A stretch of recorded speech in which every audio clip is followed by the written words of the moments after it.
তুমি বাইরে থেকে যাকে হাসি খুশি দেখো সে হয়তো ভেতরে ভেতরে সবচেয়ে বেশি ভাঙ্গা। মানুষ এখন আর কাঁদতে চায় না, মানুষ এখন শক্ত থাকতে চায়, কারণ দুর্বলতা দেখলে মানুষ সুযোগ নেই।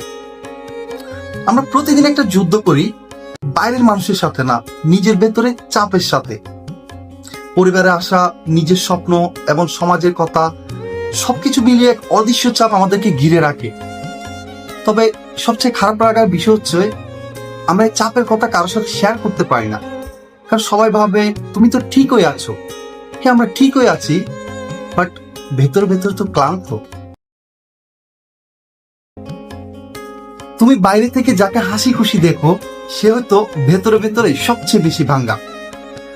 মানুষ এখন আর কাঁদতে চায় না, মানুষ এখন শক্ত থাকতে চায়, কারণ দুর্বলতা দেখলে মানুষ সুযোগ নেই। আমরা প্রতিদিন একটা যুদ্ধ করি, বাইরের মানুষের সাথে না, নিজের ভেতরে চাপের সাথে। পরিবারে আসা, নিজের স্বপ্ন এবং সমাজের কথা সবকিছু মিলিয়ে এক অদৃশ্য চাপ আমাদেরকে ঘিরে রাখে। তবে সবচেয়ে খারাপ লাগার বিষয় হচ্ছে আমরা এই চাপের কথা কারোর সাথে শেয়ার করতে পারি না, কারণ সবাই ভাবে তুমি তো ঠিকই আছো। হ্যাঁ, আমরা ঠিকই আছি, বাট ভেতর ভেতর তো ক্লান্ত।